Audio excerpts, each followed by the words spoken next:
Hello. So, it's been a few months since I've done my last cooking l'histoire. Sorry, I've been teaching French the last video. So, it's been a few months since I've done my last cooking with history, but I have a couple of free days in between teaching, doing 20 million other projects, and I thought we'd do a nice, simple recipe for the thrifty Tudor housewife. So way back when, last summer, because time is fleeting, I did a video about manchet bread and talked a little bit about the importance of bread to the late medieval and Tudor diet, with bread being the staple diet of pretty much everyone, but primarily the poor. You'd be eating 2 to 3 pounds of bread per day, and it really is the backbone, or like the thing in your diet which gives you your calories and your energy to do your hard labour. So we're going to be looking at a recipe for a savoury bread pudding, which is, it's a 14th century recipe, so not quite properly Tudor, but in the vein of something a Tudor housewife might pull out of her bag to be more economical, because after you've gone to either all the effort of baking your bread, because women baked bread daily to feed their household, or going to town and spending your precious money on buying said bread, the last thing you want at the end of the day is to have bread left over that hasn't been eaten, because they don't have preserving agents, so bread goes stale at the end of the day. You have to get bread every day. And at the end of the day, if you've got bread left over, that is wasted time and money on your part. So you need to find something to do with the bread to keep it going, to make it last that little bit longer, to get every single crumb that you can out of your bread. Now you can toast it. Toast, delicious and wonderful as toast is, was invented. It was a means to refresh stale bread. So you've got it left over. What are we going to do with it? Chuck it in front of the fire, make it all crispy, then it's like new. But there's also bread pudding, but this isn't just any bread pudding that I'm used to. I'm used to a sweet bread pudding. We're doing savoury bread pudding, so you might eat this as a breakfast or a luncheon dish. Elizabethan people, Tudor people, they like to eat breakfast. Breakfast was the new innovation, and bread with sage, so a savoury bread, was often more preferred for breakfast. So we're going to have a look at that. So the recipe for savoury bread pudding calls for bread, so breadcrumbs, eggs, sage, a little bit of saffron, which I'm not going to be using. I'm not made of gold, I don't have the money for saffron. Oh no, so we're going to be using a thrifty Tudor housewife trick to compensate for that saffron, and that's about it. It's bread, sage, it's eggs, a little bit of broth, and some spices. So something very simple, it's very cheap, and should hopefully not run into any of the pitfalls I've had with any of the other recipes I've tried, where they've had that weird mix of sweet and savoury that clearly people of the time were really into, but no, wrong kind of sweet to savoury. Not for me. Cat, why have you pushed your way in here? So before we get to start the recipe, gonna need some medieval bread.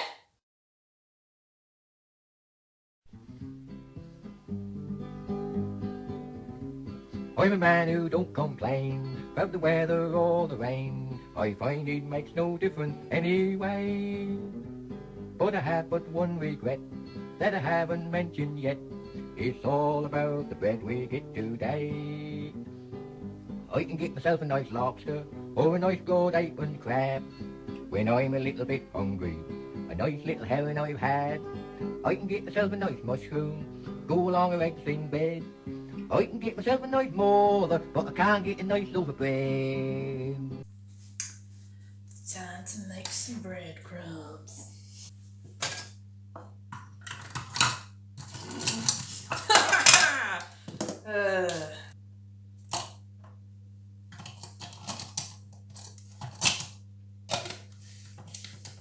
Was Tudor housewife didn't have modern technology.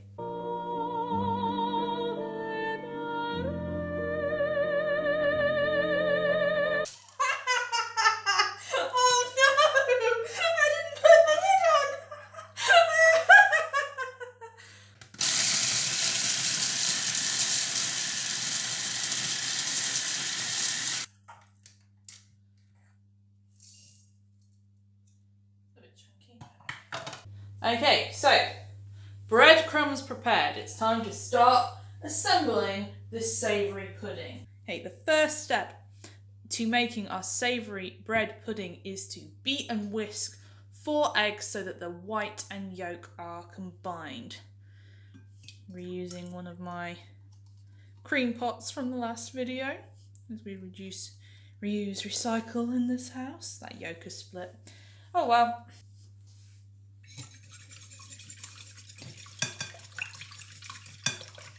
Kind of a bit like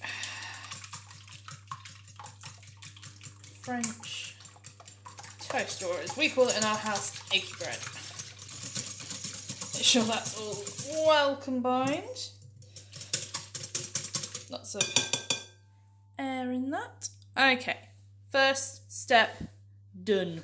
So the next stage is the star of the show. These lovely dried breadcrumbs made from a whole grain mix to better represent sort of a standard bread, because they didn't have sort of pure wheat loaves like we have, because the way that flour is milled now has a much greater separation of the the inner grain from the husk, so it tends to make a much purer flour. So they tended to have more of a whole grain flour. And well, we're going for thrifty Tudor housewife, so she's using her brown bread to make this. We stir that in. With that done, it's time to, you gotta stir them until well combined. Kind of like looks like vegan mince now. They are well combined. The egg has fully absorbed into that bread. Okay, time for the next step. The next stage is to add a quart of broth that has been well infused with fresh sage. So a quart, an American quart is it's roughly to just under a litre, and the fresh sage is sort of to liven it up, although it does make me think of Sunday dinner, which I don't eat anymore because vegetarian. So I'm using a vegetable stock to make a broth today, because a meat broth is made from bones and things, and I don't eat those anymore. So slowly adding in. Oh, oh, this jug does not pour very well.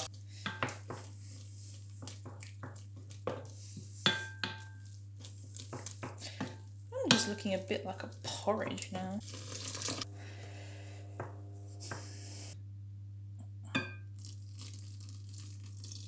Oh, the sage waited till the very end. Let's talk about this last ingredient. So, the final ingredient for this recipe is saffron, which was about as expensive then as it is now. Saffron being the tiny innermost sort of stamen of the crocus flower. But for those of a more economic bent who have access to different spices, you can make a substitute. Substitute saffron, which is a half teaspoon of turmeric and half a teaspoon of paprika, which is really scraped there. So it gives the same colour and taste. So we're being thrifty. This is our thrifty bread recipe, using up our end of bread. It's our thrifty saffron, our mock saffron. And it just gives it oh, you can see it changes, obviously because it's turmeric, it changes the colour immediately, but gives it a sort of fresh love. Salt and pepper. Probably not economical, but this is for my benefit. And grease a dish, and it says let it set for 10 minutes and see how it looks. So we're going to let it set for 10 minutes and see what we think. Okay, it's been that's too liquid to lift up. It's been sitting for about 10 minutes, which the recipe advised to do before I put it in a nice greased container to bake it in the oven. It does smell very nice. It smells a bit like stuffing. It's kind of basically like a big dish of stuffing. And I do love stuffing. I really love stuffing, and I don't get to eat it anymore because I'm vegetarian and you don't need to stuff things. Big stuffing! Ah. So it does smell nice, but I have been fooled by that before. If it's big stuffing, John won't like it. Hey, that's going to bake in the oven, I think, for like 20 minutes at like 180 degrees, and let's see what it turns out like. Big stuffing! Okay. Second time seeing whether this is ready. Okay, that's much better. It's not as liquid, it's a bit more set. Okay, let's put this on the side and consider eating it. Okay, so it's just come out the oven. This is how it's looking. It's a little bit cracked on the sides, but I wanted to make sure I had as much chance to set as possible. Smell-wise, just kind of smells sort of... doesn't really smell of anything at the moment. So I'm going to let that just sort of set a little bit out of the oven, and then I will try a bit. And then once I've tried a bit, John can get to eat the rest when he comes home. Here I am about five hours later. Been doing things on and off, and now my fatigue's setting really bad, so giving myself like the smallest portion possible. This is much more fun when John's here, because I'm daring him on, and this just kind of, it looks like half set, like pudding. It's really, really soft, and I'm not sure whether it's supposed to be, but...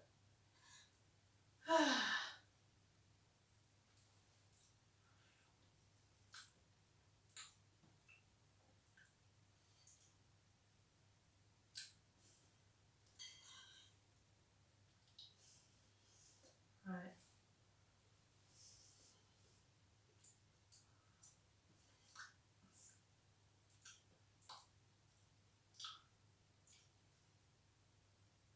Trying to formulate thoughts. Like, there's nothing objectionable. There's not a taste to object to. Like, it's savoury, so I'm a savoury person, so I quite like it. The sort of like turmeric-y, like salty, sagey, but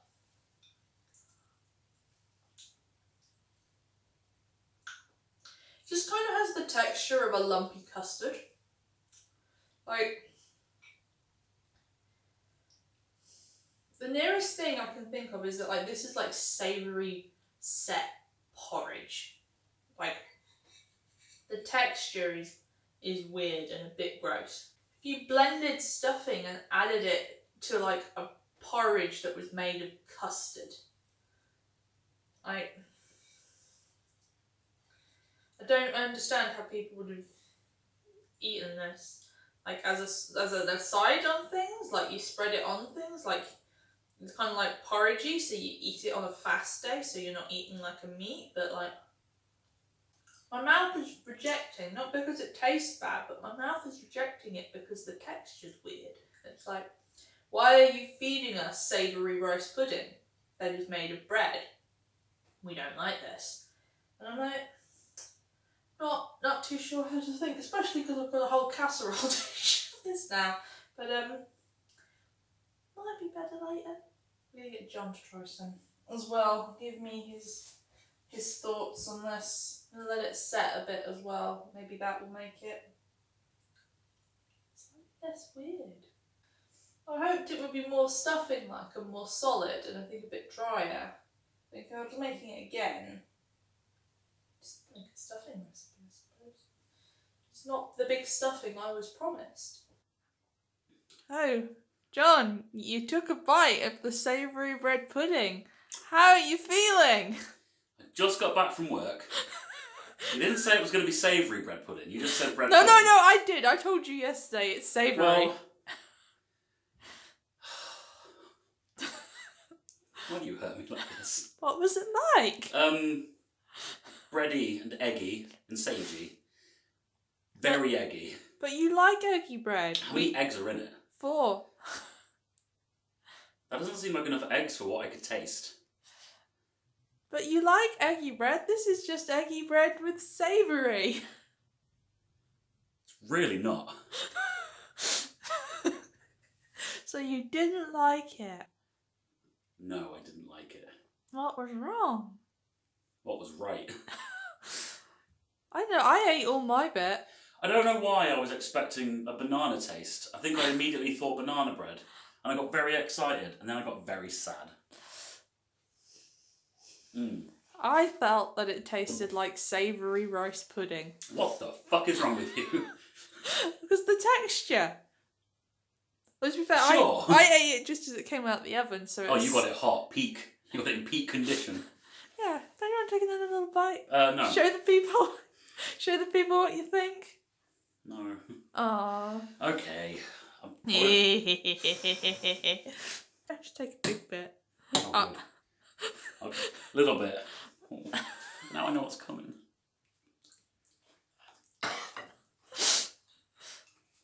No. Delicious. Okay, so that was medieval savoury bread pudding. Is it a win or not? Do you recommend this recipe? Fuck off.